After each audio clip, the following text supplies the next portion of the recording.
time of division and distrust, clarity matters more than ever. This is where common sense meets conviction. This is the Hugh Hewitt Show.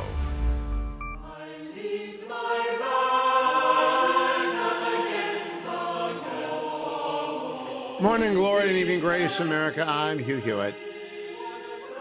That is from the Suite for Strings, part of the music that made up the tribute during the funeral of Vice President Cheney today. And the strings were beautiful. They did not sing this particular bit of music, but the sea chanters from the United States Naval Band, the Navy Band, the Marine Corps Chamber Orchestra, all wonderful.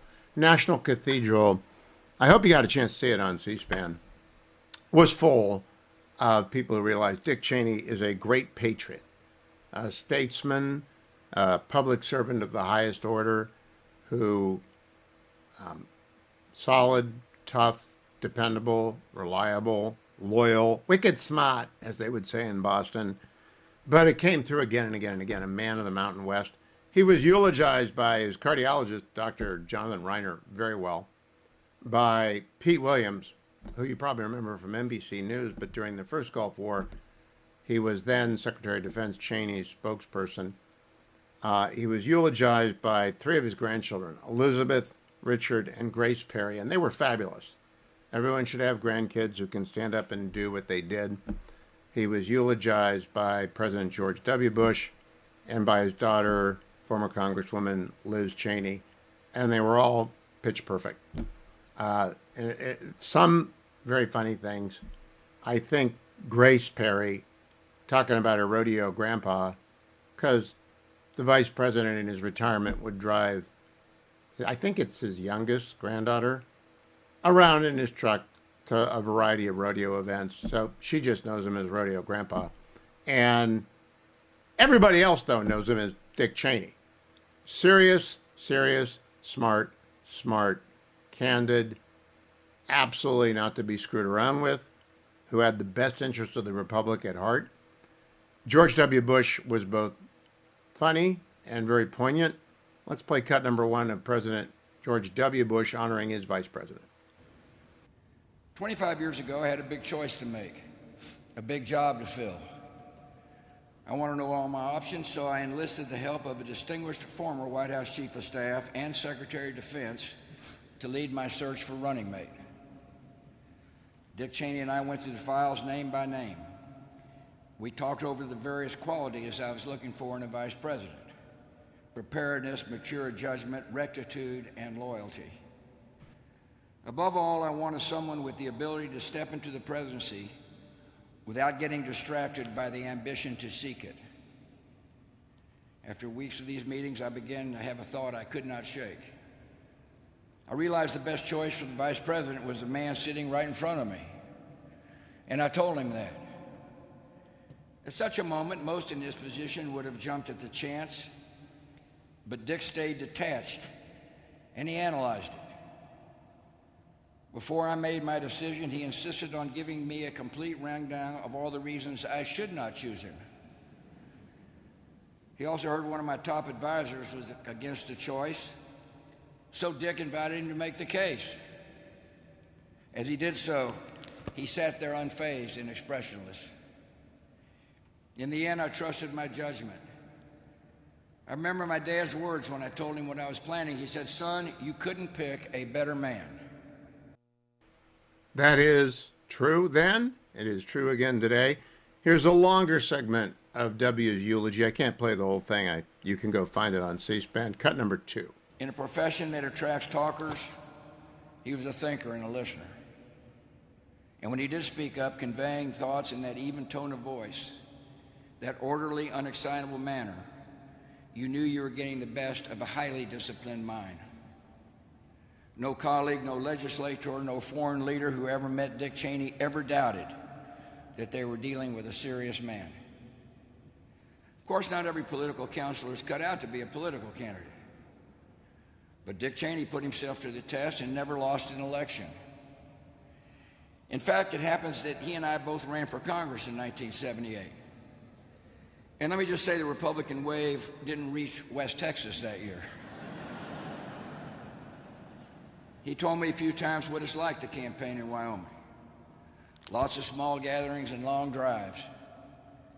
It's easy to imagine the impression that young Dick Cheney made when he was asking for the vote. I wish more Americans got to know Dick Cheney the way the folks in Casper, Cody, and Laramie got to know him. Smart and polished, without airs.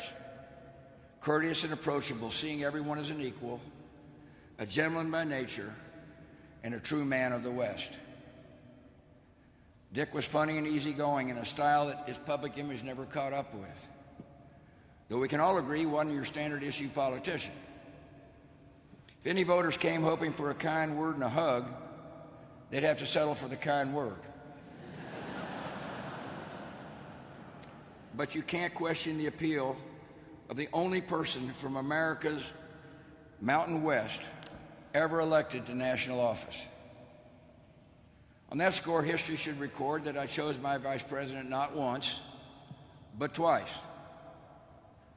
In 2004, he offered to step aside in case I wanted to replace him. I thought about it for a while, but after 4 years of seeing how he treated people, how he carried responsibility, how he handled pressure and took the hits, I arrived back at the conclusion that they do not come any better than Dick Cheney.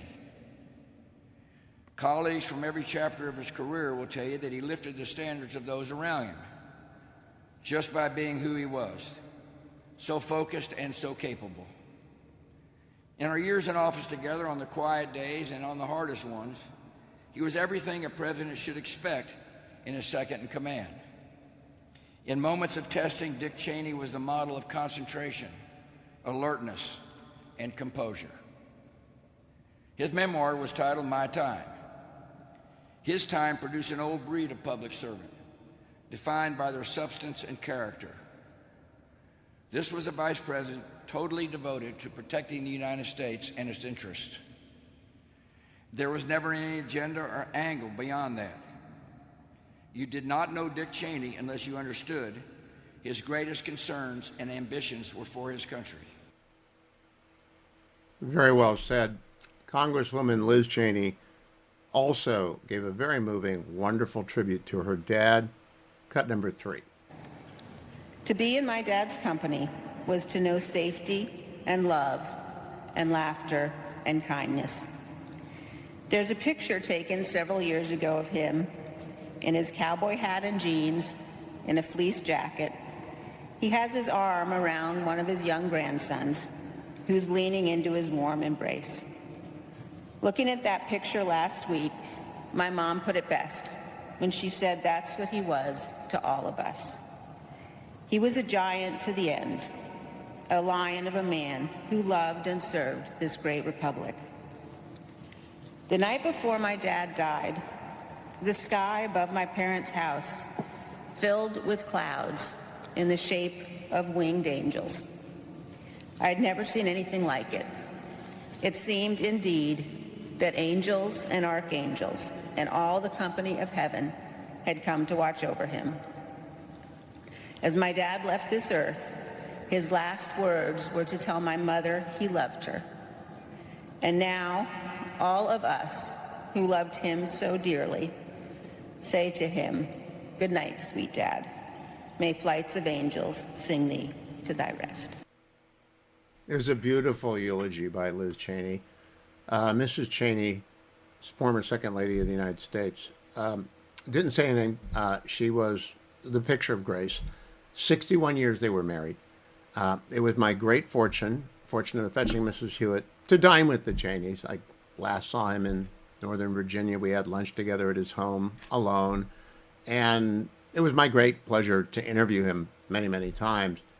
And an intellect, the equal of anyone's in public life, absolute character of the highest order, and such devotion to the Republic. So there were serious times in the United States before 9/11, but they never got more serious after 9/11. And Dick Cheney once said to me, "We only get 8 years, but in those 7 years after 9/11, he worked ceaselessly, and in his retirement, he worked ceaselessly to keep America safe, and he spoke up when he thought America wasn't safe." He was a great man, a great American, a patriot, a fabulous husband, father, and grandfather, and every father should wish for a child who could deliver that eulogy, and for every grandfather for grandchildren that could do the same. He will be missed. Rest in peace. Richard Bruce Cheney, Vice President of the United States. I'll be right back. The Hugh Hewitt Show is now available on TV. Go to SalemNewsChannel.com or download the app. You can also watch on Roku and Fire Stick. Salem News Channel, the antidote to the mainstream media.